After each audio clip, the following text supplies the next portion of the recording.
Hello again. It's been a dry but rather cold and cloudy day for many of us, and that theme's going to continue as we go through into Friday because the blocking area of high pressure we've had through much of the week will linger. However, into the weekend it drifts away, allowing for a weak frontal system to push its way southwards. A second front is then likely to push its way southwards as we go through Sunday. Neither front are likely to bring a huge amount of rain, but what we will see behind them, cold Arctic air plunging down, and so temperatures likely to drop further as we go into next week, and with that the risk of a little bit of snow. I will come on to that later. However, back to Thursday evening, and it's a cloudy story for many places, particularly across England and Wales. Some cloud across Northern Ireland to start, but clearer skies developing here. Also some clear skies across much of Scotland away from the east, and it's under the clear skies, unsurprisingly, that's where we're going to see the lowest temperatures. Here across parts of Scotland, Northern Ireland, temperatures falling several degrees below freezing, a fairly widespread harsh frost. There could be some icy patches, some patches of freezing fog to watch out for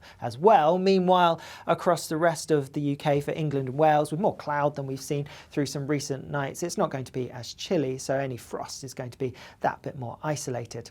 Through Friday itself, a largely cloudy picture for much of England and Wales, perhaps some brightness across the far west of Wales and perhaps parts of Cornwall too to start off with, and we may see some brighter breaks developing as we go into the afternoon, but the best of the sunshine likely to be across central southern parts of Scotland, perhaps Northern Ireland too, with increasing amounts of cloud and some outbreaks of rain pushing their way in across far northwestern parts of Scotland ahead of that first front I mentioned earlier.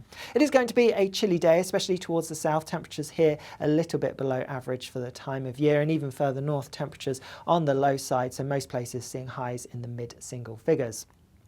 As we go through later on Friday, that front then is going to make its way southwards. So initially bring some moderate rain across northern parts of Scotland, but as it progresses southwards, it really breaks up a little bit. So not bringing a huge amount of rain by the time it reaches far northern parts of England, perhaps Northern Ireland, by the time some of us start to wake up on Saturday morning. Ahead of this, staying largely dry, some clear breaks, but often quite cloudy, clearer skies following in behind, and also a scattering of showers too.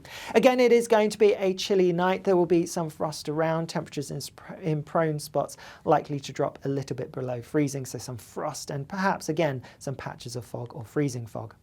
As we go through Saturday itself, then that front continues to make its way southwards. It is going to really be quite a weak feature. So yes, it will bring a zone of cloud perhaps and a few outbreaks of drizzly rain, but nothing particularly heavy. And in fact, in the far south, it's likely to stay mostly dry here. There will be some brighter breaks around, perhaps the best of the sunshine to the north of that front across parts of Scotland. But for northern parts of Scotland, showers then pushing their way in on that northerly wind, that cold northerly wind. And so some of these showers could be a little bit wintry, some sleet or snow over the highest ground. Temperatures in the north though are actually likely to be a little bit higher than they have been recently, highs around 7, possibly 8 Celsius. Meanwhile, further south, here we're likely to see temperatures a little bit below average. The strongest winds though will be across northern parts, so that will add to that chilly feel. As we go through into Sunday, and it's likely that we're going to then see a second front pushing its way southwards, bringing some cloud outbreaks of rain by the time we get to the afternoon. That's could be lying across more central parts of England and Wales, but again, nothing really heavy in association with that front. Cold Arctic air though following in behind, and on that Arctic air, plenty of showers, and these will readily be falling as snow, particularly across Scotland, but we could see some showers feeding down the eastern side of the UK as well. Those showers could be a little bit heavy at times, so we could see some snow accumulations building up, particularly across parts of Scotland, and notice temperatures again on the low side. We're likely to keep further cold weather as we go into next week, could bring some more disruptive weather, so it is worth staying up to date wherever you are. I'll see you later. Bye bye.